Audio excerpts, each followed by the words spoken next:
Mwanaume mmoja aligonga kwa bahati mbaya gari la kuchezea alipokuwa akichukua chombo cha maji, lakini ghafla gari hilo la kuchezea likageuka kwa gari la kifahari. Mwanzoni alidhani anaota, lakini alipolizunguka na kulikagua vizuri aligundua kila kitu kilikuwa halisi.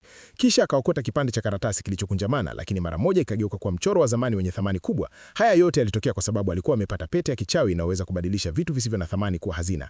Ili kuthibitisha uwezo huo, aligusa mtungi uliovujika na mara moja ukageuka kwa kifaa cha kale chenye thamani kubwa. Mara moja akaamua kuuza vitu hivyo kama antiques. Alikomwonyesha mchoro huo mmiliki wa duka la antiques, mmiliki akasema libandia. Mwanaume alishangaa sana bila kujua kuwa mmiliki huyo alikuwa anadanganya ili amnunulie kwa bei ndogo. Mwanaume akaanza kutilia shaka maneno yake na akaamua kuondoka. Mmiliki wa duka akamzuia haraka na kusema yuko tayari kununua mchoro huo kwa bei kubwa, lakini mwanaume hakupenda udanganyifu wake, hivyo akaondoka. Alipoenda kwa mfanyabiashara mwingine baada ya kukagua mchoro huo, alimpa ofa ya $100,000. Mwanaume alikuwa karibu kukubali, lakini ghafla mwanamke tajiri aliyekuwa karibu akatoa ofa ya $1,000,000. Mwanaume akauchukua mchoro haraka kutoka mikononi mwa muuzaji na kumuuza mwanamke huyo tajiri. Kisha akatoa chombo cha kale na kusema ana uwezo wa kurejesha vitu vya kale vilivyoharibika. Mwanamke huyo tajiri alishangazwa sana na uwezo wake, hivyo akampa pesa nyingine na kumwomba msaidie kurejesha michoro 9 iliyoharibika. Mwanaume alikubali ombi hilo. Siku iliyofuata mwanaume aliwasili kwenye jumba la mwanamke tajiri akiwa na gari la kifahari. Ndani kulikuwa na wataalamu wakubwa wa sanaa na vitu vya kale kutoka duniani kote. Mwanamke tajiri akaamuru michoro 9 iletwe, lakini hakuna hata mmoja wa wataalamu aliyefaulu kuirekebisha. Mwanaume akasimama na kuikaribia polepole ile michoro. Kijana tajiri aliyekuwepo hapo alidhani anajionyesha tu,